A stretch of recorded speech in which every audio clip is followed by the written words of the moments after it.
एक ऐसी जगह जहाँ पर पिग्स के बोन्स के अंदर छुपी हुई है इंसान की मौत। सो इस मानवा में है ड्रग्स की एडिक्शन एंड स्मगलिंग करने का बहुत ही खतरनाक तरीका, क्योंकि यहाँ पे बोन्स के अंदर ड्रग छुपाया जाता है और ये सारा काम नॉर्मल इंसानों से कराया जाता है जिन्हें कुछ पता भी नहीं होता है एंड पैसों के लिए बस उन्हें काम कराया जाता है। लेकिन बात जब बदले की आती है तब इंसानों को भी जानवरों की तरह काट दिया जाता है। सो ये कहानी है एक शरीफ लड़के मारू की, जो कि एक नॉर्मल से मीट शॉप में काम करता है मीट काटने का। एंड मारू अपने काम का बहुत ही पक्का है, फिर चाहे उसके सामने कुछ भी ला दो वो काटने से पहले बिल्कुल नहीं सोचेगा, चाहे वो कोई जानवर हो या फिर इंसान। बट जिस शॉप में उसका काम करता है वहाँ पर उसका बॉस भी होता है जो उससे भी बहुत ज्यादा खतरनाक होता है एंड वो अपने एक ही वार से पूरे जानवर को आधा आधा कर देता है एंड फिर खुद की तारीफ करता है कि देखा, हो सकता है क्या कोई मेरी तरह। बट मारू उसे इग्नोर करते हुए अपने काम पे लग जाता है एंड अपना काम खत्म करने लगता है। बट बॉस उसे देख के कहता है, यार तुम्हारे अंदर ना कोई अलग ही टैलेंट है एंड मुझे लगता है कि तुम्हें अपना टैलेंट यहाँ पर वेस्ट नहीं करना चाहिए। तो बॉस सोचता है कि वो मारू को जापान भेजेगा जहाँ पर वो और भी पैसे कमा सकता है एंड ये लड़की भी यहाँ पर काम करती है एंड इसका नाम है किम यांग, जो कि अपने मुंह में बहुत सारा खाना ठूस के बोलती है कि ट्रिप पे अच्छे से जाना मारू एंड हाँ, लौटते वक्त मेरे लिए टेस्टी टेस्टी खाना लेकर आना। एंड वहाँ पर बॉस उसे जप्पी वगैरह देता है तो उसकी हालत बिल्कुल खराब हो जाती है। बट यहाँ पर बॉस मारू से कहता है कि पता है, जब तुम पहली बार आए थे ना तब मैंने तुम्हें एक पिग का बच्चा दिया था जो कि बहुत ही ज्यादा प्यारा था एंड मैंने तुमसे कहा था कि इसका गला काट दो। एंड ज्यादातर लोग जिनको मैंने देखा है वो घबरा जाते हैं उसे काटते वक्त, लेकिन तुमने तो एक ही बारी में उसका गला काट दिया और बिल्कुल भी नहीं घबराए। एंड फिर सीन शिफ्ट होता है, में दिखाया जाता है बॉस और मारू एक साथ नहा रहे थे, जहाँ पर बॉस मारू को उसकी पीठ रगड़ने के लिए बोलता है एंड नहाते नहाते बॉस मारू को समझाता है कि उसे जापान चले जाना चाहिए क्योंकि वहाँ पर उसके लिए अच्छा काम है एंड उसे पैसे भी ज्यादा मिलेंगे क्योंकि उसे इस वक्त पैसों की बहुत ज्यादा जरूरत है। एंड हमें ये भी पता चलता है कि मारू ने जापान से ही अपनी पढ़ाई पूरी की थी।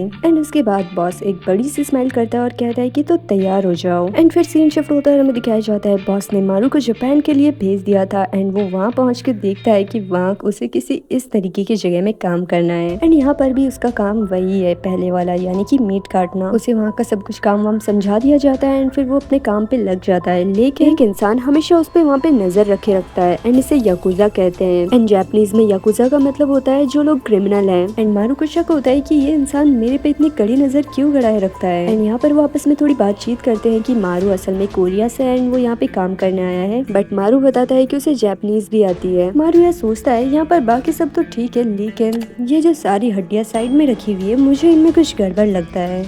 वो उन्हें हाथ में लेता है और कहता है ये नॉर्मल हड्डियों से बहुत ही ज्यादा अलग है। एंड मारू यहाँ पर कहता है कि ऐसा हो ही नहीं सकता कि मेरी तेज आंखों से ये चीज बच जाए। यहाँ पर वो समझ जाता है कि इस बोन को पहले काटा गया है एंड उसके बाद उसे वापस से जोड़ा गया है एंड उसके आसपास कोई व्हाइट कलर का पाउडर भी है, जैसे कि उसके अंदर कुछ डाला गया हो। सो यहाँ पर मारू को पता चल जाता है कि यहाँ पर कुछ न कुछ गड़बड़ तो चल रहा है, इसीलिए ही ये याकुजा हमेशा उस पर नजर रखता है। एंड इन सबसे परेशान होकर मारू अपने बॉस को कॉल करता है, उसे कहता है कि उसे घर वापस आना है क्योंकि वो इतने दिनों से यहाँ पर है, उसे 6 महीने हो गए और वो सिर्फ यहाँ पे ओवर टाइम कर रहा है और पूरी रात उससे काम कराते हैं ये लोग। और तो और एक याकुजा उस पर हमेशा नजर रखता है। तो मारू का बॉस उससे कहता है कि तुम्हें ही ज्यादा पैसे कमाने थे इसलिए तुम्हें इतने सारे काम दिए जा रहे, अब तुम्हें ही दिक्कत हो रही है एंड वैसे भी तुम घर आ भी जाओगे तो तुम्हें फिर से वही पैसों की दिक्कत होगी, तुम्हारी फैमिली है, भाई बहन, तो उन्हें फिर से पैसों की दिक्कत होने लगेगी।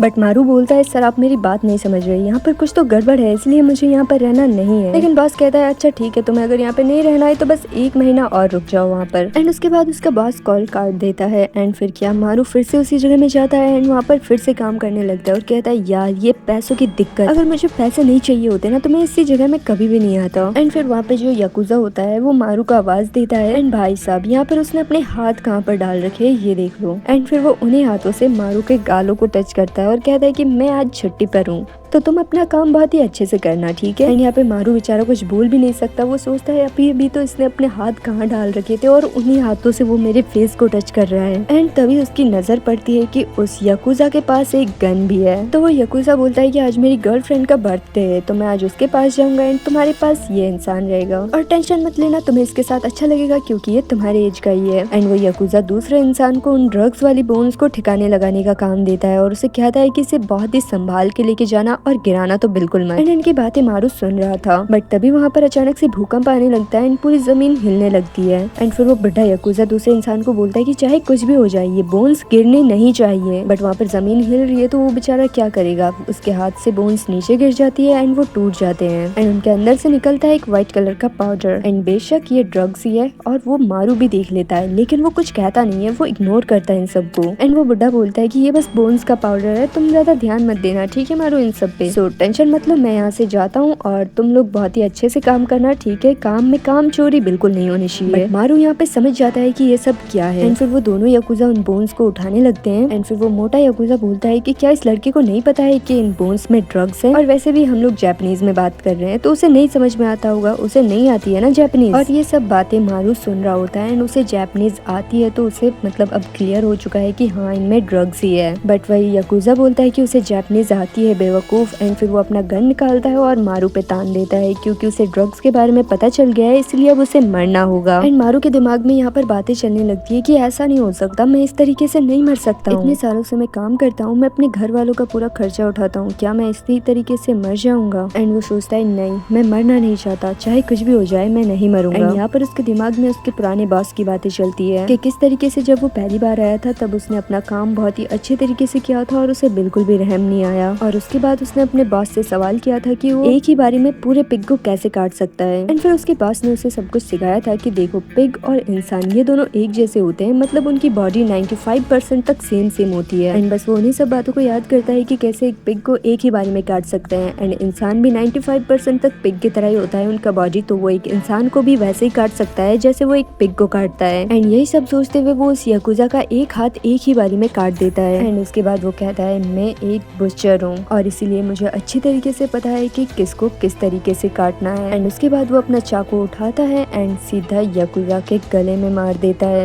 एंड मारू बहुत ही खतरनाक तरीके से उस चाकू को याकुजा के गर्दन में डालता है, जिससे उसका काम तमाम बहुत ही आसानी से हो जाता है। बट याकुजा को मारने के बाद मारू को विश्वास ही नहीं होता है कि उसने एक इंसान को मारा। वो बहुत देर तक यही सोचता रहता है कि मैंने इंसान को मारा या एक पिग को मारा। बट तभी वहाँ उसके पीछे से दूसरा वाला याकुजा आ जाता है एंड वो उसे बहुत ही ज्यादा गुस्से से देखता है और कहता है कि मैं तुम्हें खत्म कर दूंगा क्योंकि तुमने मेरे भाई को मारा है। एंड वो सीधा जाता है और मारू के ऊपर ही गिर जाता है। बेचारा एक तो इतना पतला है और उसके ऊपर इतना मोटा इंसान बैठ जाता है कि उसकी हालत तो वैसे ही खराब हो जाती है। एंड ऊपर से वो मारू के फेस में बहुत सारे मुक्के बरसा देता है। मारू अपने चाकू से उसे मारने की कोशिश करता है लेकिन उसे कुछ भी नहीं होता है। एंड वो कहता है कि क्या तुम्हें सच में लगता है तुम अपने इस छोटे से खिलौने से मुझे मार सकते हो। एंड उसके बाद वो मारू को और भी ज्यादा मारता है एंड उसके बाद उसका गला पकड़ लेता है एंड उसका गला दबाने लगता है। एंड इस बार मारू की हालत बहुत ही ज्यादा खराब हो जाती है, वो बेहोश होने लगता है एंड अपनी आंखें बंद करने लगता है। लेकिन जैसे जैसे उसकी आंखें बंद हो रही थी उसके दिमाग में उसके बॉस के ख्याल आते हैं कि किस तरीके से उसके बॉस ने उसे सिखाया था कि पिग के पेट को कैसे काटते हैं। एंड उसी तरीके से वो याकुजा को भी पूरा स्कैन कर लेता है एंड फिर वो याकुजा के पेट में चाकू डालता है एंड चाकू को घुमा के एंड पूरा उसे गोल घुमा के उसके पेट को काट देता है। एंड फिर क्या उसका पेट पूरा कट जाता है एंड सारा खून एंड माल मीटर जो भी उसके पेट में होता है वो सारा मारू के ऊपर आ जाता है एंड वो याकुजा भी मारू के ऊपर ही गिर जाता है। एंड यहाँ पे मारू सोचता है ये सब कुछ तो ठीक था, काटना वाटना पूरा पिग काटने जैसा ही था, लेकिन पिग इतने भारी नहीं होते जितना ये भारी है भाई। एंड फिर मारू उन दोनों को देखता है कि क्या मैंने इन दोनों को मार दिया। एंड यहाँ पर उसे विश्वास ही नहीं होता है कि उसने इन दोनों को मार दिया। एंड अब उसे डर लगता है कि पुलिस क्या करेंगी। फिर वो सोचता है नहीं मैंने तो अपने खुद के बचाव के लिए इन लोगों को मारा है। एंड फिर वो सोचता है नहीं मैं यहाँ से भाग जाऊंगा और पूरे फैक्ट्री को आग लगा दूंगा जिससे किसी को कुछ भी पता नहीं चलेगा। एंड फिर वो यहाँ से जाने लगता है, लेकिन तभी हम देखते हैं पीछे एक और इंसान होता है एंड वो उस पे गोलियां चलाने लगता है मारू पे। बट मारू किसी तरीके से भाग जाता है एंड वो फ्रीजर में चला जाता है जहाँ पर मीट को फ्रीज किया जाता है। एंड वो तीसरा याकुजा भी मारू के पीछे जाता है एंड उस पे गोलियां चलाता है। बट जब वो अंदर आता है तब उसे मारू दिखता ही नहीं है कहीं पर। बट वो फिर भी आगे बढ़ता रहता है और कहता है कि तुम्हें क्या लगता है कि तुम छुप जाओगे, तुम इससे बच जाओगे क्या। एंड वो कहता है तुम ज्यादा देर तक मुझसे छुप नहीं सकते बच्चे। एंड वो उसे लिटिल पिग कहता है वैसे तो यहाँ पर। एंड फिर उसे वहाँ पर मारू का जूता दिखता है तो उसे लगता है कि मारू यहाँ पर छुपा है, तो वो हंसने लगता है एंड कहता है कि तुम्हारा काम खत्म। एंड फिर वो बहुत सारी गोलियां उसके पैर पे चला देता है, लेकिन वो तो सिर्फ एक जूता है। एंड फिर उसे रियलाइज होता है कि मारू ने बस उसे बेवकूफ बनाया है, असल में वो कहीं और है। लेकिन वो कुछ सोचता समझता उससे पहले ही मारू उसके पीछे से आके उस पर अटैक कर देता है एंड उस तीसरे याकुजा के ऊपर वो बहुत सारा मीट गिरा देता है जिससे वो नीचे गिर जाता है। एंड जब वो नीचे गिर जाता है मारू उड़ता हुआ आता है और उसके शोल्डर पे अपनी नाइफ घुसा देता है। बट यहाँ पे तीसरा याकुजा मरा नहीं है, वो उल्टा मारू पे हंसने लगता है कि तू बेवकूफ है, तूने अपनी नाइफ कहाँ पर घुसाई है, तुझे पता भी है। सो लिटिल पिग,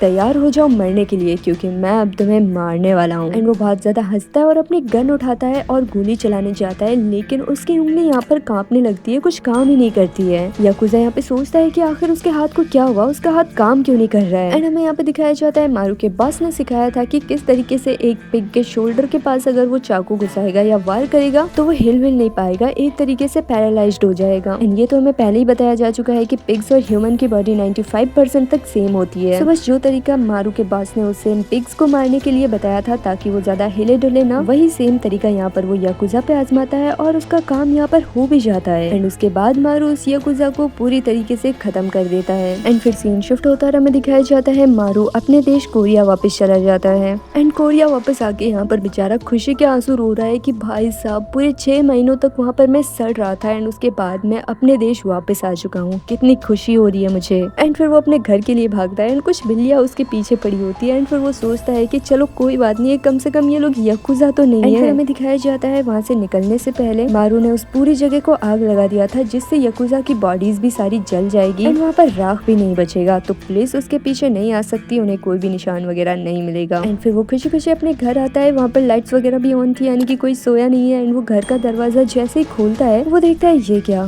घर के सारे सामान उथल पुथल हो चुके थे। एंड वो उसके बाद चिल्लाता है, अपनी मॉम को आवाज देता है एंड नारू उसका भाई उसको भी आवाज देता है, लेकिन कोई भी आवाज नहीं देता। पर उसके पैर के पास उसे एक चीज मिलती है एंड ये क्या है, वही बोन जिसके अंदर ड्रग छुपा होता है। एंड उसे देख के मारू के पैरों तले जमीन खिसक जाती है। एंड वही उसके सामने होते हैं 4-5 लोग, जिसे देख के मारू सोचता है कि ये लोग याकुजा हैं एंड ये लोग उसका पीछा करते हुए यहाँ तक पहुँच गए हैं। मारू यहाँ पर बहुत ही ज्यादा घबरा जाता है एंड वो ये सोचता है कि कहीं ये लोग ये ना कह दे कि मेरी मम्मा और मेरा भाई भी इस केस में शामिल है। एंड वो इंसान बोलता है तुम हाँ मारू हो है ना, सो तुम मेरे लिए मेरे काम को आसान करने वाले हो। एंड वो अपनी जेब से कुछ निकाल रहा होता है तो मारू को यहाँ पर लगता है कि वो गन निकाल रहा है। एंड मारू फिर ठान लेता है कि अगर ये लोग याकुजा है तो वो इन सबको मार देगा और इस कहानी को खत्म करेगा। पर वो इंसान अपने जेब से गन नहीं बल्कि अपना ID कार्ड निकालता है, वो भी पुलिस वालों का, एंड बताता है कि मैं एक डिटेक्टिव हूँ एंड मेरा नाम है हान ताइसे। एंड फिर वो मारू से कहता है कि मिस्टर हाम मारू, तुम्हें हमारे साथ चलना होगा।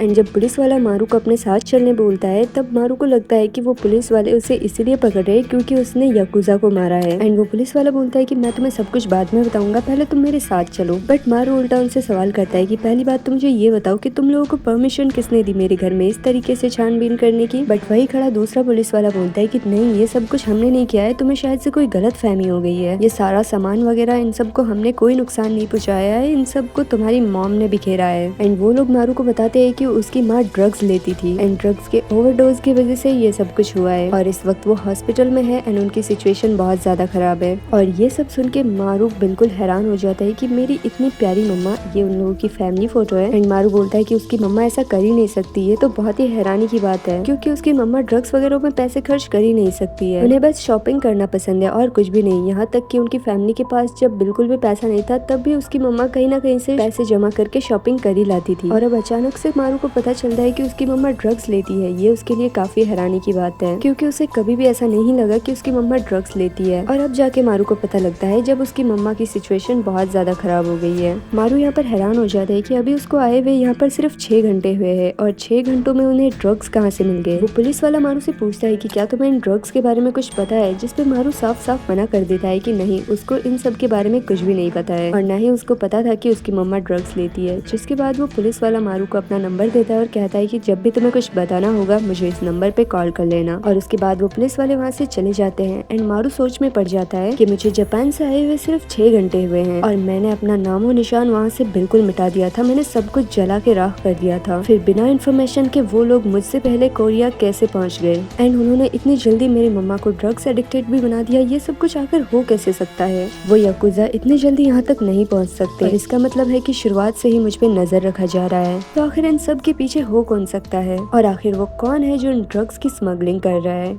एंड इन सभी राज के साथ ये चैप्टर यहीं पे खत्म होता है। आप लोगों को कैसा लग रहा है ये मानवा मुझे कमेंट करके बता देना एंड आगे भी अगर आप लोगों को ये मानवा देखना है तो मुझे कमेंट में जरूर बता देना एंड वीडियो को लाइक और चैनल पे नए हो तो सब्सक्राइब कर लेना। सो मिलते हैं नेक्स्ट वीडियो में, तब तक के लिए बाय बाय।